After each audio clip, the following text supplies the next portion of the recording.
Get ready to dive into one of the boldest episodes of the reign of Baldwin IV, the Leper King of Jerusalem. In the scenario of permanent tension between Christians and Muslims, the young king made a decision that would surprise both allies and enemies: to take the war into the heart of Egypt, the territory governed by Saladin and his Ayyubids. Today, we will talk about the border wars between the Latin Kingdom of Jerusalem and Muslim Egypt, with a special focus on a daring armed incursion by Baldwin into Egyptian soil. Did you know that Baldwin, even weakened by leprosy since youth, once commanded or supervised military attacks directly in the Nile Delta? These offensives were not just reactions to invasions, but proactive strategies to contain Saladin's advance, weaken his support bases, and maintain the balance of power in the Holy Land. In this video, you will discover how these Crusader campaigns in Egyptian territory reveal Baldwin's military genius, his tactical alliances, and the dramatic risks he faced on the kingdom's borders. Stay until the end, because the story we are about to tell is full of twists, courage, and strategic intelligence. In the 12th century, the Latin Kingdom of Jerusalem was a fragile Christian power nestled in the heart of the Middle East, surrounded by powerful enemies and constantly threatened by reorganizing Muslim forces. After the death of Nur ad-Din, the Egyptian throne was taken by Saladin, who unified Egypt and Syria under the Ayyubid banner. This union formed an imminent encirclement of the Crusader states. Baldwin, crowned while still a teenager, took the throne amid this tension. Knowing that Jerusalem's survival depended on initiative, he launched bold campaigns against Egypt, trying to keep Saladin occupied and his armies divided. At 16 years old, Baldwin was already demonstrating an uncommon boldness. Not only did he face his leprosy with dignity, but he also revealed an early military talent. In 1177, a few months before the famed Battle of Montgisard, the young king authorized and coordinated one of the Crusaders' most daring campaigns, a direct incursion into Ayyubid Egypt, a region controlled by Saladin. This operation, often overshadowed by more famous confrontations, shows how Baldwin understood that to preserve Jerusalem, it was necessary to weaken the enemy in their own territory. With the support of the Latin Kingdom's navy and reinforcements from the Templars and Hospitallers, the Crusader expedition set sail toward the Nile Delta. The objective was simple but risky: to raid the outskirts of Pelusium, cause destruction in Saladin's logistical bases, and, if possible, force a military response that would oblige the Sultan to split his forces. Baldwin, still too young to personally lead the incursion, supervised the plans from Jerusalem, maintaining an information network with the commanders in the field. The operation was carried out swiftly. The Crusader knights landed in Egyptian territory and caused a series of fires and raids, especially in agricultural depots and villages connected to the supply of Ayyubid garrisons. Despite not taking major cities, the Crusaders managed to provoke chaos and demoralize part of the local population, who suddenly found themselves exposed to the Christian offensive. The impact was immediate. Saladin, who at that moment was involved in conflicts in northern Syria, was forced to reorganize his forces. He could not allow the Crusaders to continue threatening the Egyptian rear. The Leper King, even from a distance, had achieved what he wanted, forcing the Sultan to worry about multiple battlefronts, relieving the direct pressure on Jerusalem. This type of border warfare was common during that period, but what made Baldwin's strategy unique was his geopolitical intelligence and ability to anticipate Saladin's moves. By attacking Egypt, he not only undermined the morale of the Muslim troops, but also projected an image of strength and initiative, vital to maintaining support from European powers. Although the expedition did not result in permanent territorial conquest, its symbolism was powerful. It showed that the Crusaders could still take the initiative and bring the fight to enemy ground. Saladin would never underestimate Baldwin again. In fact, the Leper King emerged as an unexpected strategist, capable of tipping the scales even with the physical limitations imposed by leprosy.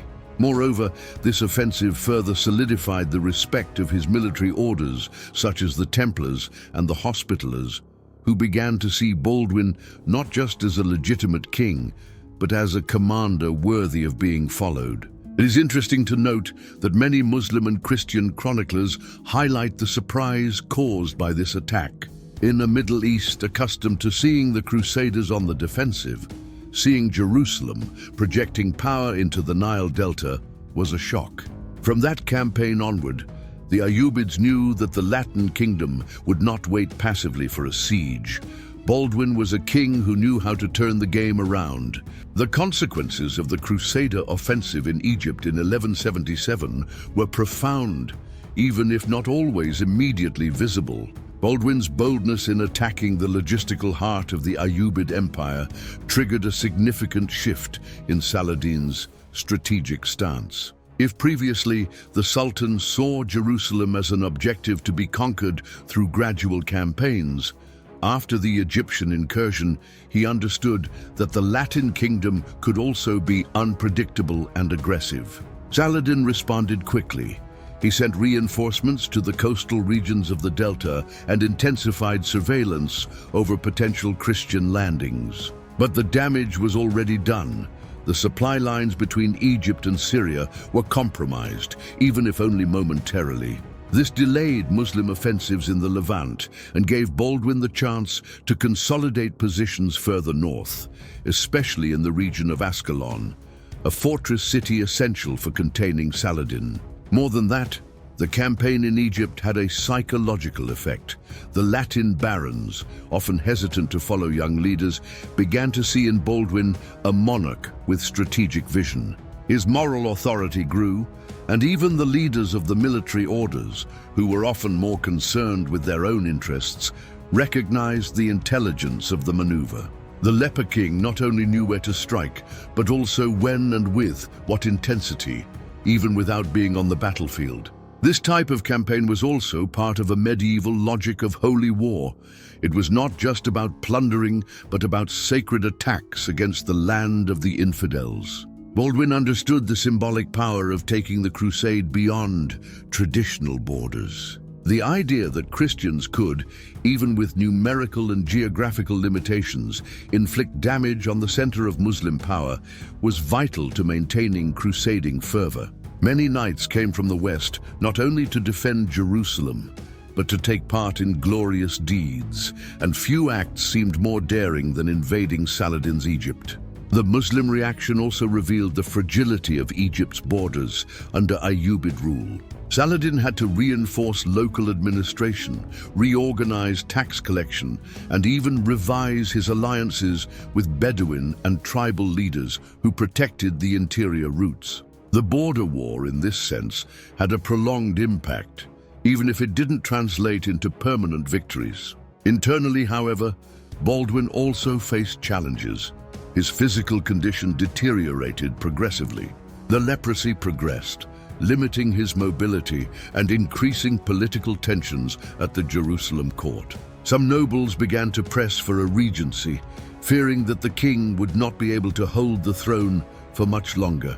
But ironically, it was precisely his firm military action in the case of the Egyptian offensive that silenced his opponents. Baldwin showed time and again that his mind remained sharp and that his strategic vision was irreplaceable.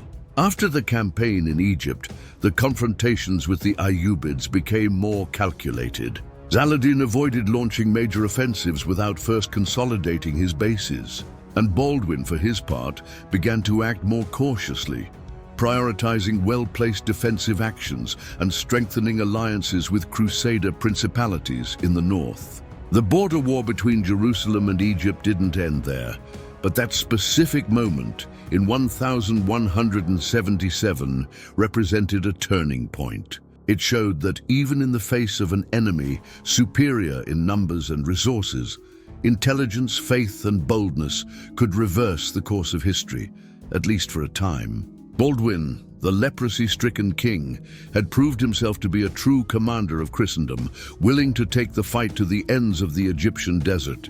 The incursion into Egypt, led by Baldwin's strategic vision, reveals an often overlooked aspect of the leprous king, his ability to think beyond the walls of Jerusalem. By authorizing and structuring a daring campaign against the Ayyubid bases, he demonstrated that a king's strength lies not only in his sword or physical strength, but in his clarity of purpose and mastery of the art of war. Even with leprosy, Baldwin faced the Muslim advance with courage and cunning, showing the world that Jerusalem still had a voice and a sword.